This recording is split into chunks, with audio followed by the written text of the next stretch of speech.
everybody. Good to see you all again. Welcome back to Arise with Sally Goodwin. That's me. um, for those of you who don't know me, or maybe this is the first time you're watching me, you need to go back and watch all the others because everyone links to another one.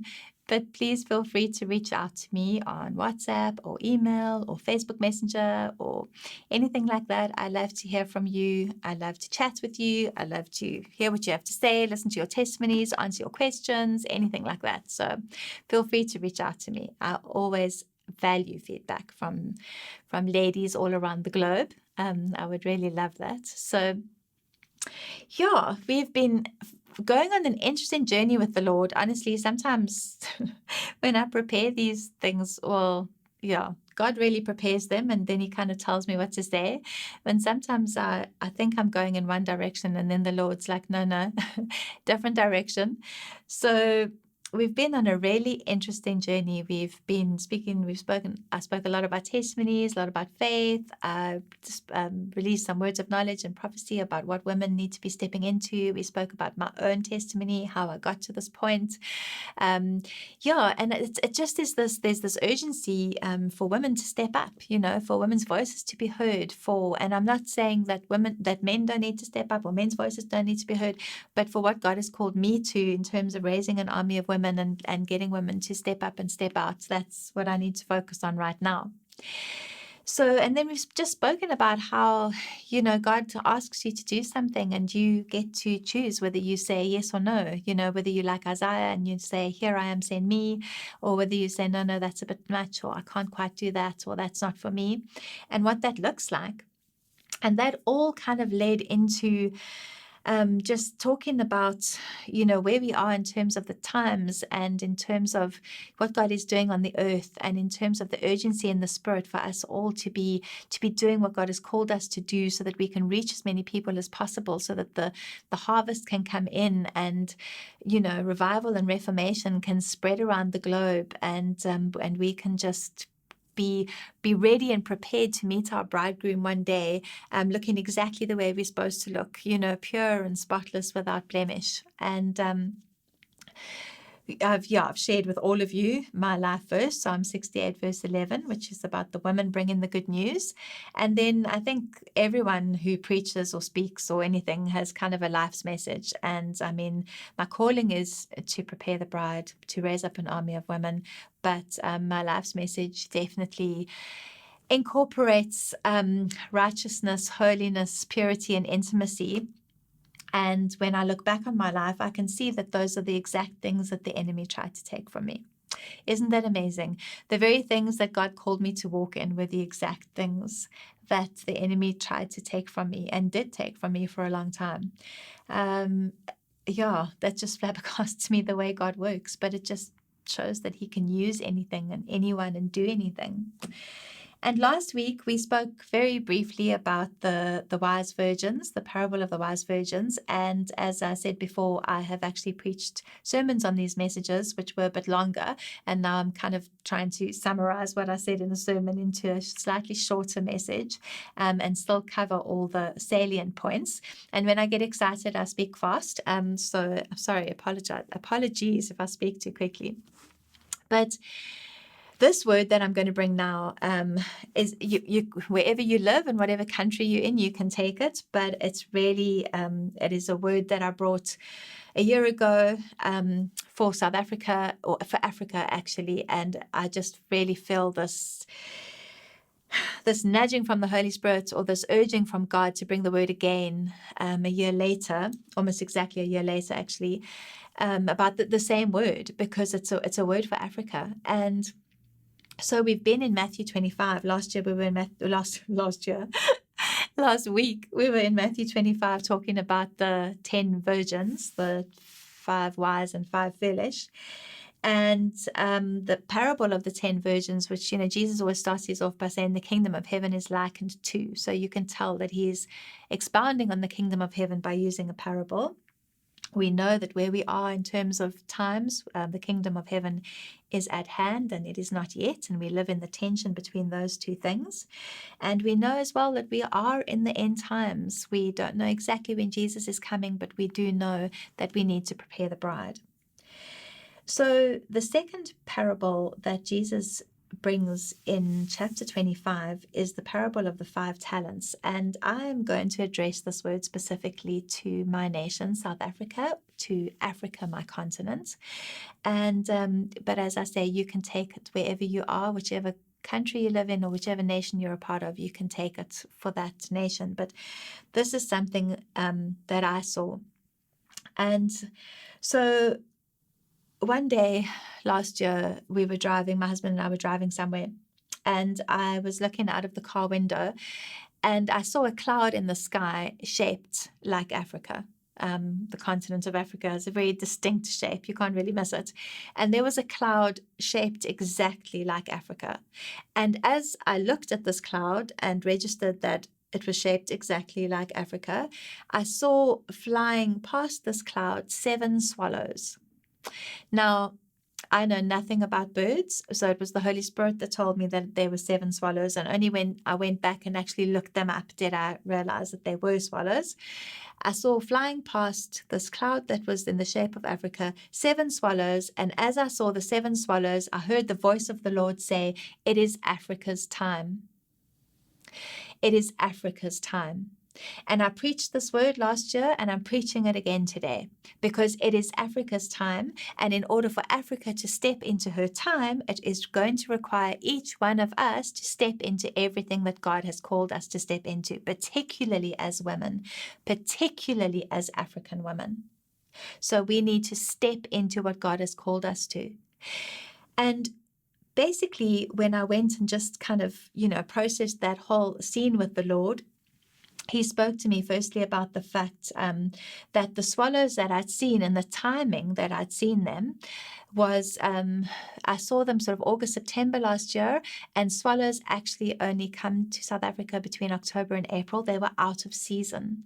So the swallows were actually out of season, and what God was saying to me, what I felt he was saying was we need to be prepared in season and out of season, but that he was also saying that he can move out of season as well as he can move in season, And he was talking about the promise for the season ahead, and that there is a promise for Africa for the season ahead. But what are we going to do? What are we going to do to prepare ourselves for it? And how are we going to press into that promise? Swallows are the promise of a season to come. They say that winter is nearly over and summer is almost here. Incredibly enough, swallows actually symbolize believers. The swallows that I saw were barn swallows. They actually symbolize, a barn symbolizes a church, and swallows symbolize believers. And they speak of a new season, better times lie ahead, new seasons of abundance and provision. They speak of non-stop prayer. They speak of being aware of the times and the seasons. The fact that there were 7 of them, the number 7, for those of you who don't know me yet, God speaks to me in numbers. God created numbers. I believe that numbers are symbolic. It's not numerous. What is it called when you numerology? It's not that. I was going to say numeracy. Then I remember that's what they study in junior school, numerology or whatever. It's not that. But God created numbers, and God speaks through numbers. He does to me. Maybe he does to you too.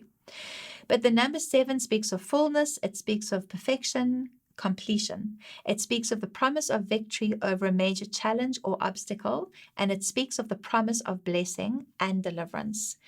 How much do we need that in Africa? How much do we need that? How much do we need the promise of victory over major challenges and obstacles? Africa faces so many challenges and obstacles. And how much do we need a promise of blessing and deliverance in Africa? Absolutely, we need that.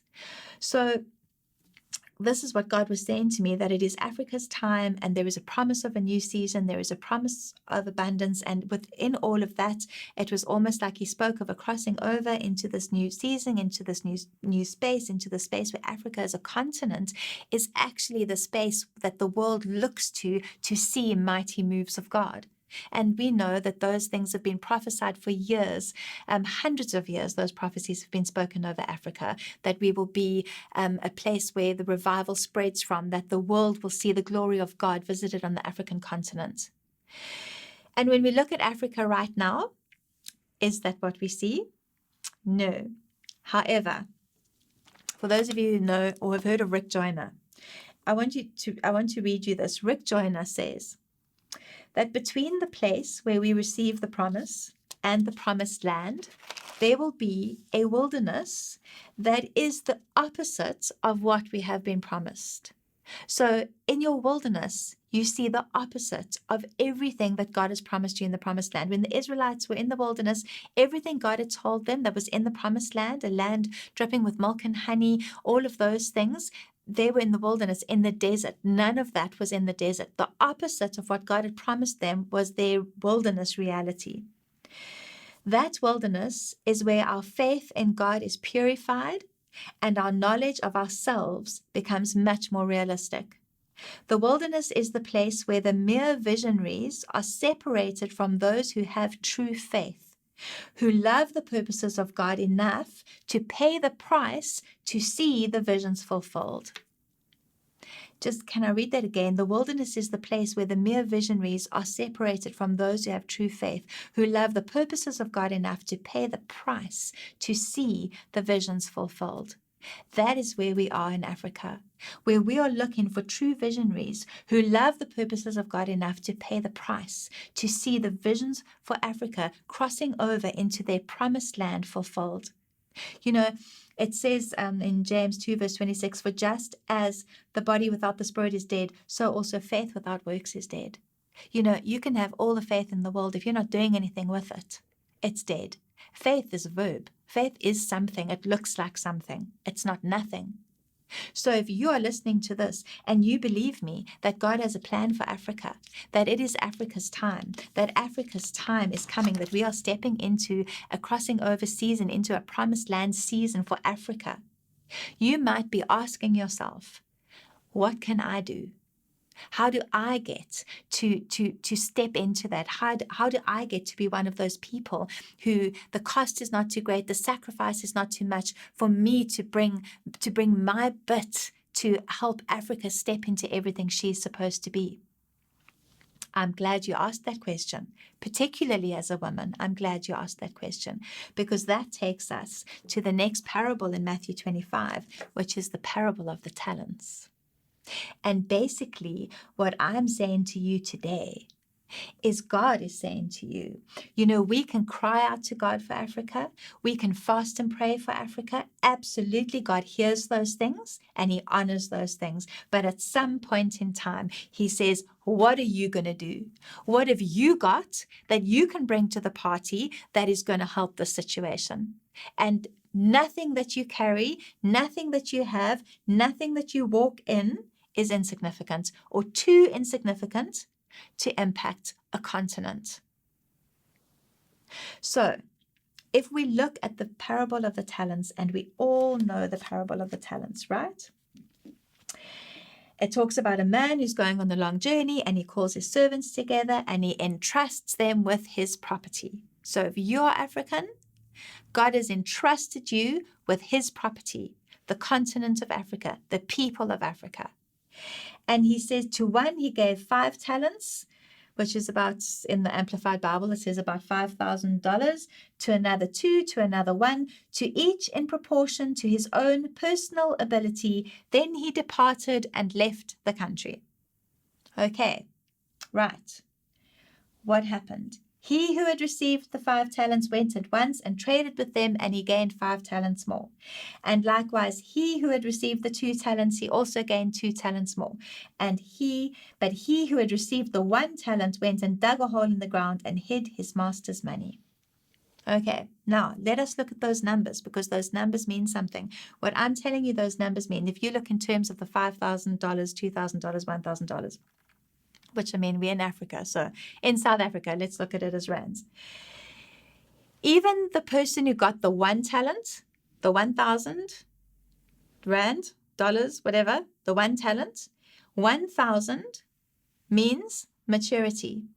It shows that the person is capable to be released for service. The person has matured and is capable to be released for service. It speaks of unity, the beginning, unbroken unity. In other words, what I'm saying is when he's talking about these servants in this parable, he's not talking about people who don't know what they're doing. He's not talking about brand new baby Christians or brand new believers who have no idea what any of this is about. He's talking about mature believers, mature people who know, carry maturity. The guy who got the 1 talent, the 1,000 or the $1,000 speaks of maturity.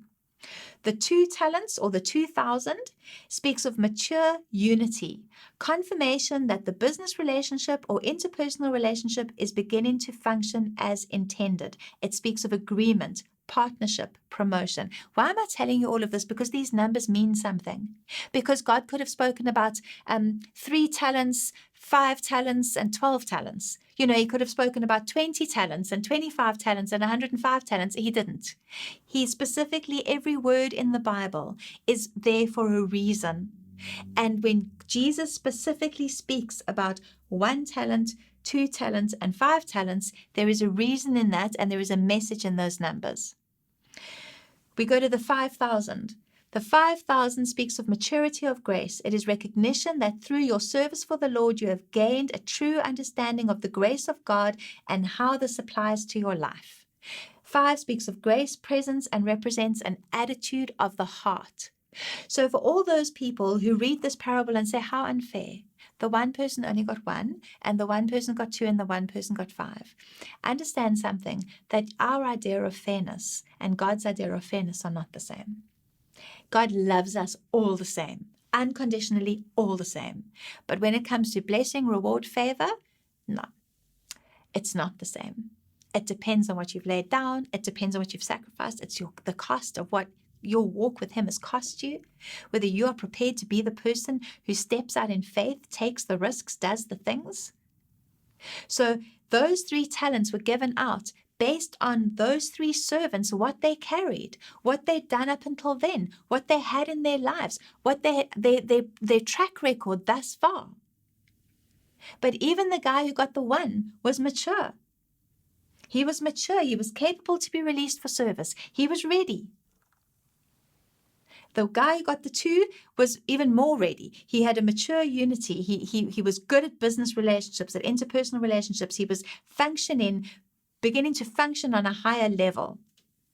Promotion, speaks of promotion. And then the guy who got the 5 was the guy who just had an understanding of the grace of God and how it applies to life and what to do with it.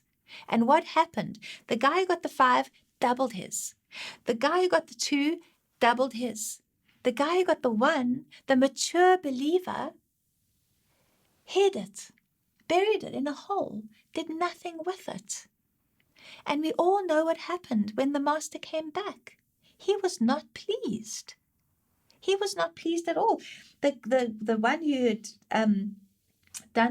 doubled the 5, he said, well done, you upright, honorable, admirable, and faithful servant. You have been faithful and trustworthy over a little. I will put you in charge of much. Enter into and share the joy, the delight, the blessedness which your master enjoys. The guy who had done the 2, doubled the 2, said again, master said to him, well done, you upright, honorable, admirable, and faithful servant. In fact, what he said to the man who had doubled the 5, he said the same thing to the man who had doubled the 2. The fact that the one had only doubled 2 and the one had doubled 5, there wasn't a difference in the master's reaction to what they had done. He was just as thrilled, just as overjoyed, and just as ready to put them in charge of much. And then you get the 1. His master answered him when he tells him that, the master is a harsh and hard man, and he reaps where he doesn't sow and gathers where he had not winnowed. And he was afraid. So he hid his talent in the ground. His master said, you wicked and lazy and idle servant. Did you indeed know that I reap where I have not sowed and gather grain where I have not winnowed? Then you should have at least invested my money with the bankers, and at my coming I would have received what was my own with interest. So take the talent away from him and give it to the one who has the 10 talents. For to everyone who has, more will more be given, and he will be furnished richly, so that he will have an abundance. But from the one who does not have, even what he does have will be taken away. How unfair does that sound? How unfair does that sound? But what you don't realize is that the person with the 5 had risked He had risked everything to double those 5 talents. He had taken everything the master had given him and he had put it all in the ring. Same as the person with the 2. The person with the 1 hadn't risked anything. He just buried it. He just buried it and gone, I'm scared. I don't want to do this. So it sounds so unfair that the master took the 1 talent away from the 1 talent guy and gave it to the 5 talent guy, but the guy who had risked the most received the most. It comes back to the principle of sowing and reaping. You reap what you sow. When you risk much for the kingdom, you receive much. And that's not a monetary thing. I'm not speaking in terms of money, okay? The talents were something that's the parable Jesus used, and he used them because that was what people of the time understood. I'm not speaking in terms of money, although that does apply financially. You reap what you sow. You sow much, you reap much. It's just a standard of the kingdom. But this talks about risk and reward. This talks about faith. This talks about a guy who risked everything for his master and was rewarded for that risk. And so my question to you today, what do you have? What talents has God given you? What is God calling you into? What is he calling you? Those things that we spoke about a while back, those things that I prophesied that God was looking for women to bring an end to human trafficking, to bring balance to the feminism movement, to bring voices to the political arena, to step into the racism space, to intercede for nations. Those things that we spoke about, what has God given you? Has he given you 1 talent? Has he given you 2? Has he given you 5? But what are you doing with it? What are you doing with it? Are you prepared to risk it all in faith that he will double what you're sowing? That he will reward you double? Bearing in mind that our reward is not always on earth. Our reward is often stacked up for us in heaven.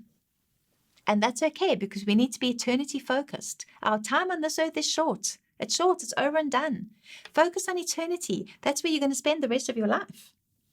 You need to be eternity focused. Don't look for the reward necessarily on earth, although God does reward us on earth. But know that your reward is going to stack up in heaven. But there are people within women, within these spaces who are called to Africa. That you are called to Africa and God has given you something. You have something in your hand that you can use to bring Africa into a new season.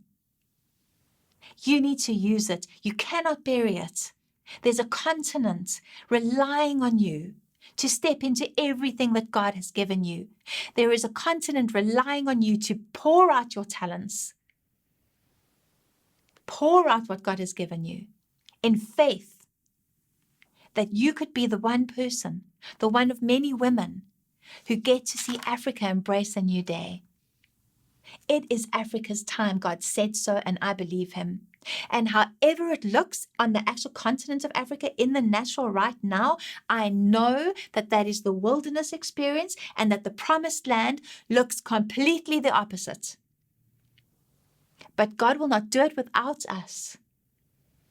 He will not do it without us, because we need to look at what we've got in our hands, to look at what he has given us to work with, and to have the faith to sow that into what he calls us to sow it into, and believe that he will double it, triple it, quadruple it, 100-fold it for the benefit of everybody else on this continent, for the benefit of everybody else here, or whatever nation you're from. So right now, I just speak over you. I just decree and declare over you just a knowledge of what God has put in your hand. Ask God that question. Say, Lord, what have you put in my hand? Say, Lord, here I am, and I'm going to sow this into your kingdom, into this continent, into Africa, because it is Africa's time. This is a game-changing season for Africa, but it needs every one of us to step up with what God has given us. So take your talents, sow it into your continent. Let him just 100-fold it back. And again, I just break off that spirit of fear, that spirit of intimidation on women in South Africa, in Africa.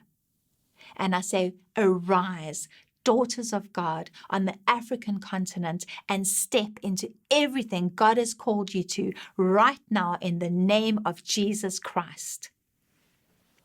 It is Africa's time. Love you, each and every one of you. I'm excited for you. Let's do this. See you next week.